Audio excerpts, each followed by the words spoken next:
سڵاو بەڕێزان دیارە ئێمە ئێستا لە ناو گوندی بەشیرین. گوندی بەشیر لە هەفتەی ڕابردوو هێزەکانی پێشمەرگەی کوردستان بە هاوکاری فڕۆکەکانی هاوپەیمانی نێودەوڵەتی کۆنتڕۆڵیان کردەوە و ئێستا ئێمە لە ناو گوندی بەشیرین. وەکو دەبینن گوندی بەشیر لە 90 زیاتر خاپور بووە و سەرجەم خانۆکانی جگەلەوەی داعش بە بۆمبی چێنرا و تەقاندوێتەوە. فڕۆکەکانی هاوپەیمانی نێودەوڵەتیش زۆربەیان خاپور کردو. کاک حاجی سڵاوت لێبێ. دۆخی بەشیر ئێستا چۆنە، لە چی ئاستێکە لەم کاتە؟ پێشەکی ڕێز و سڵاوم بۆ خەڵکی کوردستان، بۆ پێشمەرگە کە یارمەتیمانیدا بۆ ئازادکردنی بەشیر. ینی ئەو ڕۆڵەکە لێرە پێشمەرگەی کرد زۆر گەورە بوو. ئێمەش تا مردن مەمنونین لە پێشمەرگە و لە حکوومەتی هەرێم. ئەگەر حیسابی بەشیر بکەن، بەشیر لە 100 ڕوخاوە، یعنی ئەبێ بەشیر لە ئەوەلەوە برخێنی، ینی بیکەیتە زەوی عرد لە ئەوەلەوە هینەکەی ئیعادەی دووبارە بینا بکەی. ینی مەسەلەی بەشیر ئەوەیە، یعنی نەماوە، نەخانۆ ماوە، نەمەکتەب ماوە، یعنی حتا مزگەوتەکان حوسەینیەکان مەقامی ئیمام عەلی هەیە لێرە، ئەوش تەقاندیانە. یعنی سبحان الله ئەو داعشانە ینی بەداخەوە بە ناوی ئیسلام قساکەن، هەر عیلاقەیان بە ئیسلامەوە نی. هێشتا ئەلغام و مفەخەخات تایەتی خانووەکان، یعنی ئێمە نایەڵن بچنە ناو ماڵەکان ئیلا ئەوە کە تەفتیش کراوە بە تەواوی. خەڵک وا هەیە ئەیگەڕێنن، ینی نایڵم بچێنە، زۆر منتیقە ماوە لێرە هێشتا ئەلغامی تایە. حتا خۆتان ئەلغامەکان پوچەڵەکەنەوە؟ ئەروەڵڵا حالیان خۆمان هەندەسەی دوای 16 پێرێ دوو شەهیدمان هەبوو تەقی لە سەریان، ینی جەماعەتی هەندەسەی خۆمان تەقی لە سەریان. ینی خۆتەزانی داعش تەفەننی کرد بە عەبوە و بەهین، ینی ئەنواعی عەبوای هەیە، ینی زۆر زەحمەتە بیکەیتەوە.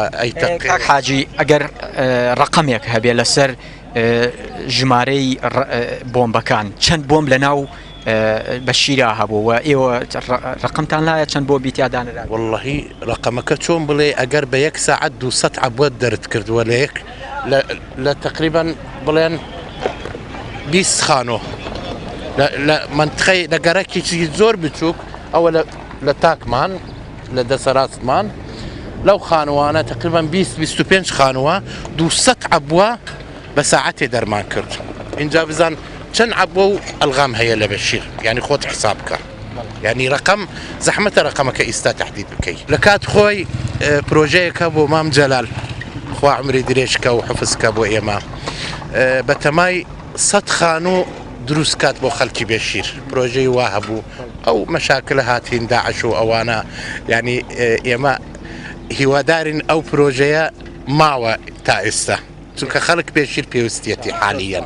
بینەرانی بەڕێز، وەکو دەیبینینەوە بەشیرە خانۆکانی زۆربەی داڕوخاوە و ئەو خانوانە هەندێک خانووی وەکو هەیکەل ماوەتەوە، بەڵام هەندێکی هەر وەکو ئەم خانووی لای چەپی من، ئەم خانووە هەر تەواو داڕوخاوە.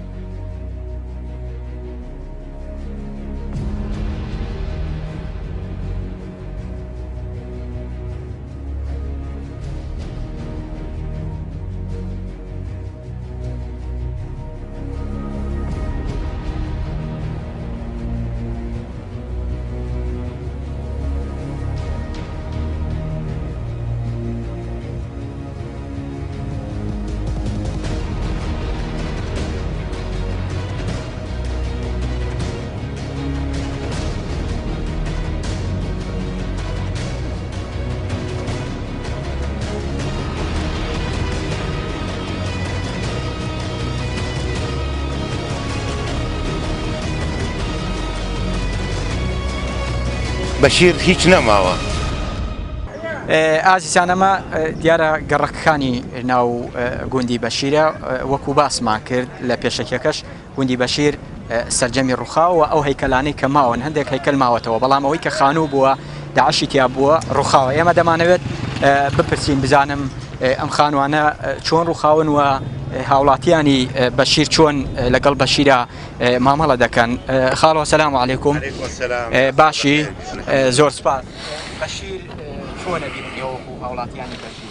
وەڵا کاکە توش ئەیبینی لەگەڵ خۆمان بەشیر هیچ نەماوە دەمار گەرەکمانە لە حکوومەت خصوصن حکوومەتی کەرکووک گەرەکمانە بۆمان دروستکەن بۆمان چاکیکەن بۆمان خەدەمات بێنن. ئێمە یەکەم جار مەمنونن لە محافظ کەرکووک دوهەم جار مەمنونن لە پێشمەرگە هات دەست بەدەست دایان دەستمان بەشیر تەحریرمان کرد والحەمدولله ئێمە ئێستا لە ناو بەشیر ڕاوەستاون بەس بەشیر ئێستا کەس ناتوانی دانیشی لە ناوی لەبەرەوە منطقەی عسکەریە خۆتیش ئەیدینی بە چاوت قەسف مستەمرە. ئێمە ئومیدمان هەیە تەلەبمانش هەیە لە پێشمەرگە هەنی ئەو داعشە دوورکەن بەشکە مەتوانن عالەمەکە بێ کەم کەم دانیشی.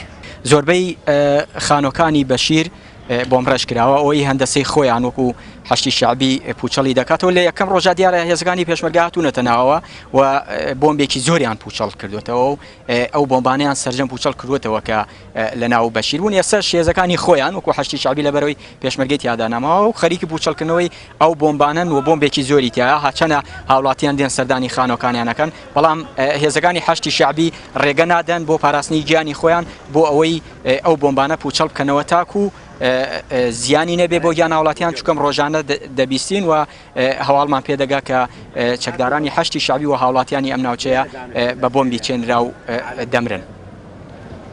دیارە بەشیر وەکو ئەبینن 100% ڕووخاوە تاکو ئێستا حکوومەتی عێراقی پەیوەندی پێوە کردوون بۆ ئەوەی هاوکاری تامکە بۆ ئەوەی ئەو خان و ڕووخاوانە چاکرێتەوە یا قەرەبووی خەڵکی ئەم منتیقەیە بکاتەوە. بسم الله الرحمن الرحیم بەخێر بن ئێوە لەگەڵ ئێمە ئیمڕۆ ئەمە نامەیەکە بۆ هەموو عێراقیەکان کورد تورکمان عەرەب سونە و شیعە ناو بەشیرە هەموو خوێنماندا بەڵێ بەیانی ئینشاءالله یەکشەممە خەلی ئەزمەیە لە ڕئیس وزەرا کاکە یەڵماز لەگەڵ یان ئینشاءالله راپۆرت دەگەلێرە ئەیبان بۆ خەسائر بۆ خەدەمات ئێمە لە محافزی کەرکووک لە هەموو مجلسی محافظ کەرکووک زۆر سپاسکەین کارەبامان هاتە تقریبا نیوە نیوە ئینشاءالله ئیشەکەن بەلەدیە ئیشەکە یعنی ئومیدوارەیە کە ئەمانە بێنەوە قولیاندا لەسەر قولیان بێ ئێمە قوڵماندا کە ئازاد بکە ئازادمان کرد ماوانە دیارە هاوڵاتیانی ئێرە وا خەریکەوە شێواش دەگەڕێنەوە دوکانەکان سەرجەم ڕووخاون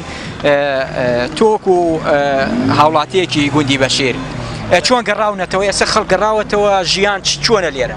وەڵی ئێستا حالیان ئێمە سپاس دەکەن لە پێشمەرگە لە گەر حەشت بێکەوە هجووممان کرد لەگەر تایرەی تەحالف لە محافزەوە لە هەمووەوە ئێمە فەرقمان نییە هەمە برایەکن ئەنی ئەوەتە دیارە ئەوەتە داعش چی کردووە بە مالی عالەم بەخەن یعنی خۆی داعش بە دوژمنی هەموو کەسە دوژمنی مسلمان خۆی بەناوە لە دەوڵەتی ئیسلامیە کۆ دەوڵەتی ئیسلامیە ئێمە دوژمن من داعشە ئێمە هەموومان برایەکن هیچ تەفریقامان مێنێ لەگەر پێشمەرگە لەگەر حەشت هەموومان یەکن هەمووان عێراق ترسەیە عبووە هەبێ لە ناو شوێنەکان هەیە حالیان بەعزی خاونیا پێری تەقی لە دوو سید غەریب سیدینمان هەیە لە شەهید بوو فەقیرە يعني جمع دوو کەسمان شهید بوو پێشەوە علی غەمر شهید بوو و ئێمە هەمومان بەیەکەوە هجوومەکەن لێرە ئینشاءالله ئەمە تەحریرمان کرد ئێستاما پێشەوە ئینشاءالله وەجبەی ترش ئێمە سپاس دەکەن لە محافظ يعني لە اینی هات يعني تایرانی تحالف هات تایرانی هات يعني بە تایرەش لێیاندا ئینشاءالله دەرچوو نەجات ماموو لەوانە ئینشاءالله بەرەبەر پێشەوە ئێمە لە حەشتی شعبی ئێوە داواکاریتان چییە وەکو خەڵکی ئێرە تۆ داواکاری چییە؟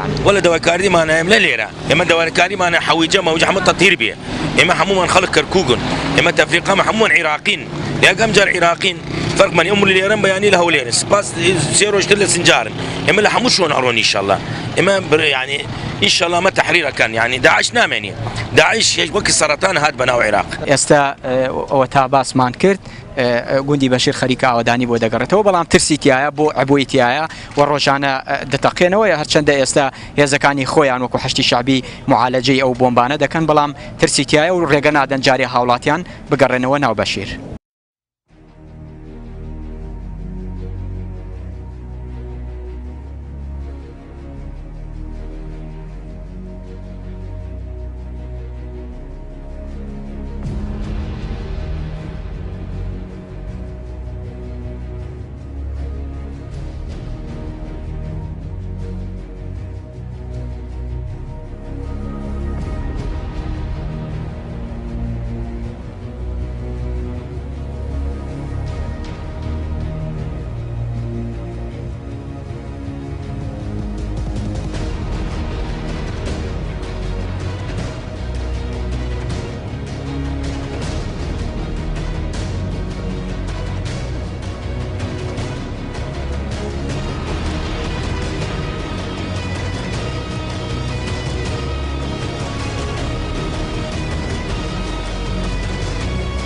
بەشیر هیچ نەماوە